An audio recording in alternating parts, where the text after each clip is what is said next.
This is the 2023 Brewtubers Online Brewers Club Yeast Experiment, British Brown Ale. Thanks to our sponsors: Imperial Yeast, 5 Star Chemicals, Yakima Valley Hops, Beer and Wine Hobby Homebrew Store, and Brewers Hardware. Let's get tasting. Alright, what's up guys? Chris back from Burgles Brewing here with review number 2 in the Brewtubers 2023 Yeast Experiment. Again, this is a British Brown Ale, and I thought, what better beer to review as my first beer besides my own than, you know, the man with the plan, that guy who developed this recipe, came up with the experiment for Brewtubers, our resident VP and perennial ballbuster, Nick from Exit 12 Brewing. Exit 12 Homebrew, I'm sorry. Yeah, again, let's just quick recap. You know, it's got some, Maris Otter, some brown malt, some double roasted crystal, coffee malt, some pale chocolate, Challenger, Fuggle, EKG, all true to style, British ingredients, right down to the T. Nick did a great job coming up with this recipe, so, you know, what better way to honor it than to be my first review besides myself. So, again, you know, Nick cans his own beer, comes up with these awesome labels. You can see all the information here.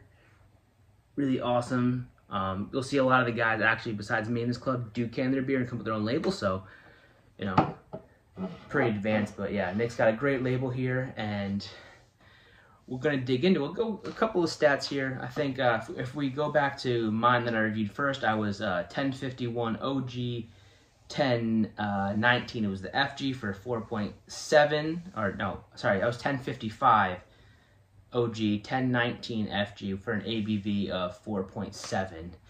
Nick overshot his gravity, which awesome. 1061 OG, 1013 FG for a final ABV of 6.3. No big deal here. So Nick's yeast here was Imperial A01 House. There you can see it on there. Shout out to Imperial for being an awesome sponsor of the Brewtubers Homebrew Club and also providing every participant of this experiment 2 packs of yeast. Awesome, shout out to them. Can't wait to use it. I'm actually in the middle of brewing a hazy IPA right now, and I'm using A38 Imperial Juice. So, which I got courtesy of this experiment. So let's crack it, let's get into this.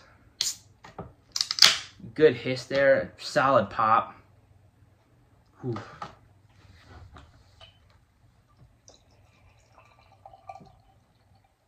Can held pressure.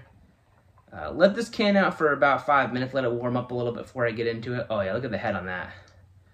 So Nick, no need to worry. Carb level, awesome. Look at the head form on that. Really, really nice there. Again, I started with the tulip glass, so I'm going to continue with the tulip glass to review these beers. Alright, so let's get in there. Nice. Oh, looks pretty white, maybe slightly off-white head, slightly tannish, not too dark. Head, it looks like it's sticking around a little bit. I could have poured a little more vigorously, but it's still got a nice looking head right there. Get into it. Yeah, very similar aroma to mine. We got nice malty, kind of like dark caramel, toffee characteristics to it. Not getting a whole lot of roast or darkness onto it compared to the color here, but that's fine by me. I don't want too much roast in this kind of style. Yeah, really, maybe a little slight molasses, really delightful.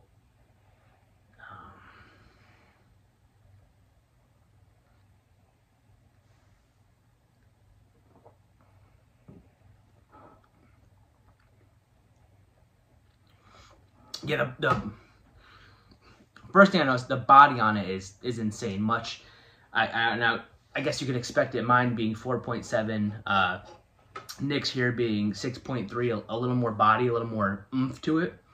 Really, really nice. Really coats the mouth, goes down, but it doesn't linger too long. It's not super sweet for that ABV. Like I said, it fermented down to 10-13, so not overly sweet, not too much left in it, but really even a nice body.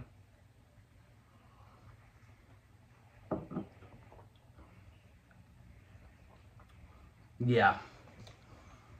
I'd say a little more complex than I would say mine.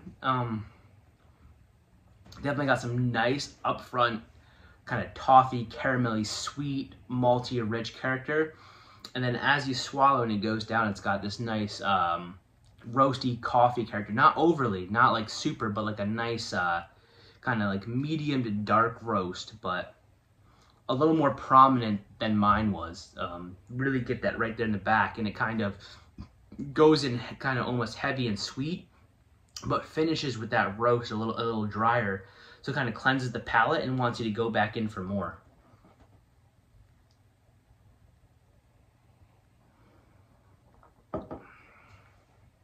Here, there's no hop character that I can distinguish. Maybe, if anything, maybe a slight floral in there, but not really tasting it.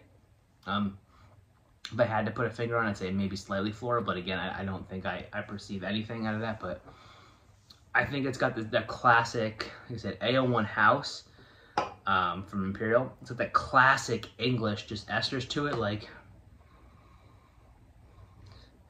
Now that's even warm up a little bit more in the glass. It's got like a dark fruit, like a plum character to it almost, like a raisin plum type thing. Not overwhelming, but just kind of slightly that you'd get out of most normal English yeasts. Oh, that's fantastic.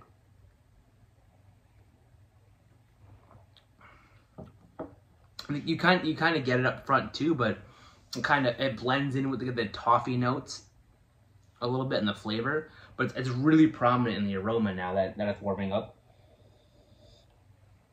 But I think all these English malts together come out with the English hops and then the English yeast. I think it really pops, where I think if you're to use just all American ingredients and then fermented with an English yeast, I don't think you get the same experience. Sorry. Oh yeah, this is.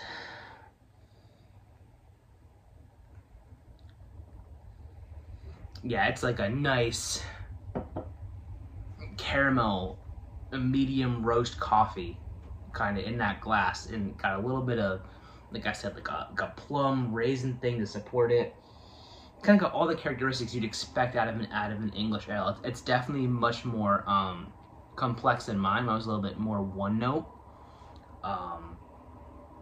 but this is fantastic. It's, again, at 6.3%, it's very, very drinkable. Like I said, it finishes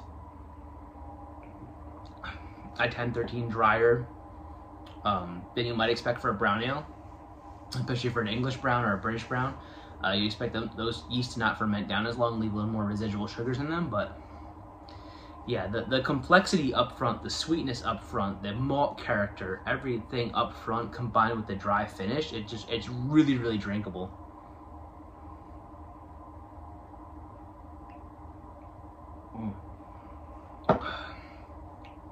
Yeah, I mean, you see the carbs holding up nicely. I kind of got that nice little ring around the glass the whole time. Appearance, again, tulip glass was probably, in retrospect, not the best glass to go to kind of do clarity. Like we all use gelatin and combine, but with a darker beer like this, it's going to be hard to see through anyway. I can definitely see my fingers through it. I don't know if I turn the glass, if you get it on. No, you can't get it on my end, but it's definitely, from what I can tell, at least homebrew clear, if not clearer in a narrower glass. But again, this is what you kind of expect out of an Exit 12 beer. I've had, Nick's beer several times at this point, and it's quality, it's the dedication and attention to detail that he puts into his beer. You can tell it in every can, every pint.